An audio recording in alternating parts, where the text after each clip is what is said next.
Hello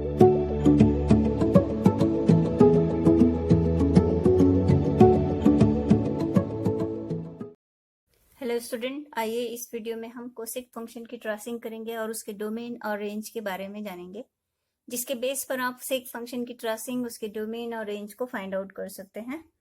सबसे first हमने यहाँ पे एक यूनिट सर्किल लिया है जिसकी रेडियस आपकी 1 है। सो एट द पॉइंट ए पर जो कोऑर्डिनेट आएंगे वो 1 और 0। एज वी नो दैट जो फर्स्ट कोऑर्डिनेट है वो कॉस ऑफ 0 डिग्री की वैल्यू को रिप्रेजेंट करेगा eight the point A, and ये हमारी साइन ऑफ 0 की वैल्यू को रिप्रेजेंट करेगा। तो cosec of 0 degree will be equal to, अगर हमें निकालना है तो cosec of 0 degree will be equal to 1 upon sine of 0 degree, and sine 0 is के हमारे पास यहाँ पे क्या है 0।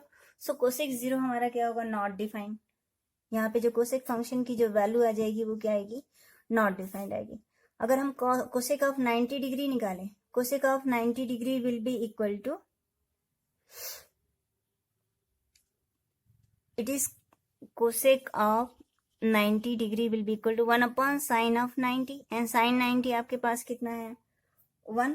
सो इन द फर्स्ट क्वाड्रेंट जो फंक्शन है वो 0 से लेके not defined means of that plus of infinity से लेके कहाँ पे जा रहा है, आपका 1 पे जा रहा है।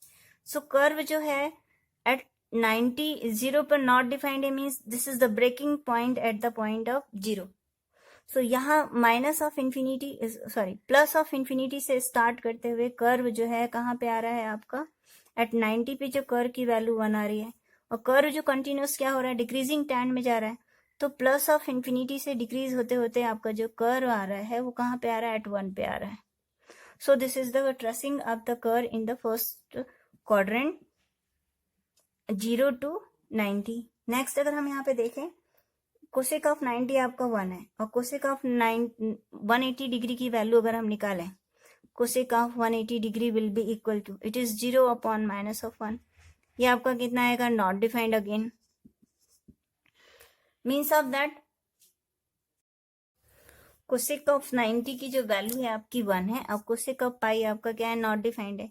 As we know that the cosec function is positive in the second quadrant but negative in the third quadrant, means of that जो कोसेक फंक्शन है इन द सेकेंड क्वाड्रेंट में 1 से लेके प्लस ऑफ इंफिनिटी तक आपका क्या हो रहा है, इंक्रीज हो रहा है। मीन्स अगर हम कोसेक फंक्शन की यहाँ पे ये वैल्यू अगर हम पाई लें, और ये हमारी वैल्यू है पाई/2, ये वैल्यू हमारी 0, तो कर्व जो है प्लस 1 से लेके इंफिनिटी तक आपका क्या होगा, कंटिन्यूस क्या होता जाएगा, इंक्रीज होते जाएगा। This is the tracing of it. At 1 पे जो हमारे कर्व का ये पिक पॉइंट आएगा, क्योंकि यहाँ पे कर्व मैक्सिमम मिनिमम पॉइंट रख रहा है 1।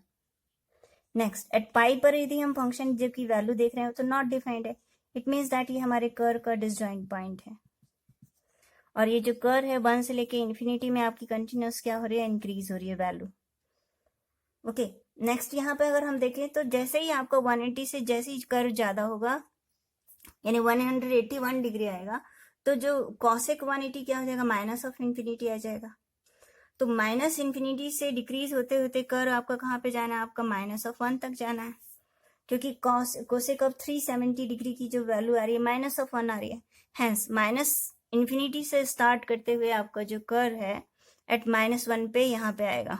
माइनस इंफिनिटी से स्टार्ट करते हुए कर्व माइनस ऑफ 1 पे आया, एंड देन अगेन -1 से जब हम 0 पे जा रहे हैं तो माइनस इंफिनिटी से कर्व जो है डिक्रीज होते होते आपका कहाँ पे चले जाएगा, थर्ड क्वाड्रेंट में जो कर्व है माइनस इंफिनिटी से -1, एंड द फोर्थ क्वाड्रेंट में जब कर्व यहाँ पे पहुंचेगा तो -1 से लेके अगेन माइनस ऑफ इंफिनिटी तक जाएगा, क्योंकि माइनस इंफिनिटी मीन्स यहाँ पे पहुंच रहा है, यहाँ पे कोसेक फंक्शन क्या है, नेगेटिव, लेकिन जैसे ही 0 से प्लस अप जाएंगे तो कर्व क्या हो जाएगा आपका, पॉजिटिव। सो यहाँ पे जो कर्व होगा फोर्थ क्वाड्रेंट में, curve is decreasing from the -1 to minus of infinity. At 2 pi पर जो कर्व है वो अगेन ब्रेकिंग पॉइंट रखेगा। This is the value of 3 पाई/2 and this is the 2 pi. Okay, in the same way ये हमारा eight 0 पर जो कर्व है वो ब्रेकिंग पॉइंट रख रहा है, क्योंकि कोसेक 0 हमारा क्या है, नॉट डिफाइंड है।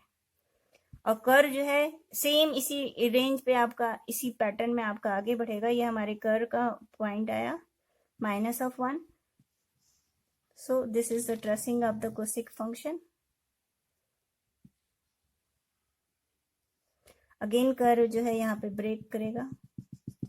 This is the point of -π/2 and this is the point of -π। इस पैटर्न में हम कोसेक फंक्शन की ट्रेसिंग करते हैं। अब इसके डोमेन और रेंज के बारे में हम डिस्कस करें। So the domain of the function is each and every real values के लिए फंक्शन एग्जिस्ट कर रहा है, बट मल्टीपल ऑफ पाई पे जो फंक्शन होगा क्या होगा, नॉट डिफाइंड होगा। As we know that the cosec theta will be equal to 1/sin theta. जब sin theta not equal to 0 होगा तभी हमारा फंक्शन डिफाइन नहीं होगा। Means theta does not equal to क्या होना चाहिए आपका, nπ। Hence the domain of the cosec function is r minus of nπ and the range of the function will be equal to, आपकी जो range है वो कर्व जो है -1 और 1 के बीच में बिल्कुल लाई नहीं कर रहा है। कर्व की जो ट्रेसिंग है इन बिटवीन ऑफ देन -1 और 1 नहीं लाई कर रही है, बट जो 1 और -1 उसको मिल रहा है। इट मीन्स दैट r में से हम किसको माइनस कर देंगे, ओपन इंटरवल 1 और -1 को क्या करेंगे, एक्सक्लूड कर देंगे, बिकॉज ओपन इंटरवल -1 और 1 के बीच में हमारा कर्व एग्जिस्ट नहीं कर रहा है। Hence the range of the curve is r -1 and 1 and the domain of the curve is r minus of nπ। The same वे हम सेक फंक्शन की भी ट्रेसिंग कर सकते हैं।